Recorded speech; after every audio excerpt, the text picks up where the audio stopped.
Hi everyone, আসসালামু আলাইকুম। নতুন নতুন রেসিপি নিয়ে চলে আসছি। এটা হচ্ছে খাসির মাথার যে মাংসগুলো, সেগুলো আজকে মুগ ডাল দিয়ে রান্না করব। এর জন্য আমি কড়াই চুলোতে বসিয়ে এর মধ্যে তেল দিয়ে একটু পেঁয়াজ ভাজা ভাজা করে নিচ্ছি। আর অপর সাইডে আমি খাসির যে জিব্বাটা থাকে সেটা আমি সিদ্ধ করার জন্য বসিয়ে দিয়েছি, কারণ ওই জিব্বার ময়লাটা পরিষ্কার করার জন্য। আর এই তো এখানে প্রায় হয়ে আসছে। আর ওই সাইডে আমি এই মশলাটা, সব ধরনের মশলা, হলুদের গুঁড়ো, মরিচের গুঁড়ো, গরম মশলা, লবণ, আদা বাটা, লং, এলাচ এগুলো সব দিয়ে মশলাটা কষিয়ে নিব। আর এখন এর মধ্যে একটু পানি অ্যাড করব। আমি পানি দিয়ে ভালোভাবে মশলাটা কষিয়ে নিব, কারণ কিছুক্ষণ চুলাটা অফ রাখার কারণে মশলাগুলো সব একবার পেঁয়াজ আর তেলটা একেবারে ঠান্ডা হয়ে গেছে। আর এর মধ্যে আমি একটু পানি দিয়ে এখন মশলাটা সুন্দরভাবে কষিয়ে নিচ্ছি। এর আগে এই ধরনের রান্না আমি করিও নি, এই ফার্স্ট টাইম আমি খাসির মাথা দিয়ে মুগ ডাল দিয়ে রান্না করতেছি। আর ভাবলাম আপনাদের সাথে একটু শেয়ার করি। আর এদিকে দেখেন মশলা কষানোটা হয়ে গেছে। আর যখন দেখবেন মশলার থেকে এভাবে মানে তেলটা ছেড়ে দিচ্ছে, ভেসে উঠছে, তখনই বুঝতে পারবেন যে মশলাটা ভালোভাবে কষানো হয়ে গেছে। এখন এর মধ্যে আমি খাসির মাংসগুলো দিয়ে দিব। ভালোভাবে নাড়াচাড়া দিয়ে মশলাগুলোর সাথে আমি মাংসগুলো মিক্স করে দেব। মাংসের ভিতর যেন মশলাগুলো ভালোভাবে ঢুকে যেতে পারে।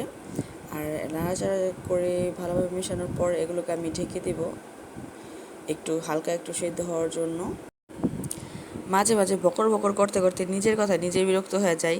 আর এইদিকে তিন মিনিটের ভিডিও যে এডিট ভয়েস দিব, সেটা করতে গেলে আমার মাথা নষ্ট হয়ে যায়, যে কি বলবো কি না বলবো, মানে মুখ দিয়ে তখন কোনো সাউন্ডই বের হতে চায় না। তো এই তো এখানে মশলাগুলো ভালোভাবে মেশানো হয়ে গেছে মাংসের সাথে। তো আমি এর মধ্যে কষানোটা হয়ে গেছে, একটু পানি দিয়ে দিচ্ছি ঝোলের জন্য। আর অপর সাইডে আমি মুগ ডালটা সিদ্ধ করে রেখেছিলাম, এই তো দেখতে পাচ্ছেন। এটা এখন আমি দিয়ে দিব তরকারির মধ্যে। তাহলে আমার তরকারির যাবতীয় যত কাজ সেটা কমপ্লিট। আর এদিকে যে খাসির জিব্বাটা ছিল সেটা আমি পরিষ্কার করে নিয়েছি। এখন এগুলো আমি অ্যাড করে দেব।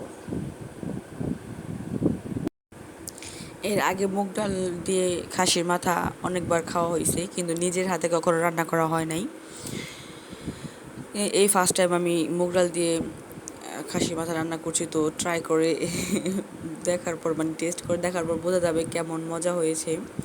দেখে তো মনে হচ্ছে অনেক মজা হয়েছে। এর মধ্যে আমি মুগ ডালটা দিয়ে দিয়েছি তরকারির মধ্যে। তো মুগ ডালটা অনেকটাই সিদ্ধ হয়ে গেছিলো, তাই এখানে বেশিক্ষণ সেটা সিদ্ধ করার জন্য আর দিতে হবে না, তাই আমি অল্প পানির মধ্যে দিয়ে দিয়েছি। তো এই তো রান্নার কাজ করব সব শেষ। এখন কিছুক্ষণ ওয়েট করব তরকারিটা সম্পূর্ণভাবে হয়ে যাওয়ার জন্য। আপনারা যারা এখনও এই রেসিপিটা বাসায় ট্রাই করেননি, তারা অবশ্যই ট্রাই করবেন। কেমন হয়েছে কমেন্ট বক্সে জানাবেন। নতুন হয়ে থাকলে চ্যানেলটা সাবস্ক্রাইব করে দিবেন, লাইক, কমেন্ট, শেয়ার দিয়ে পাশে থাকবেন অবশ্যই। আল্লাহ হাফেজ।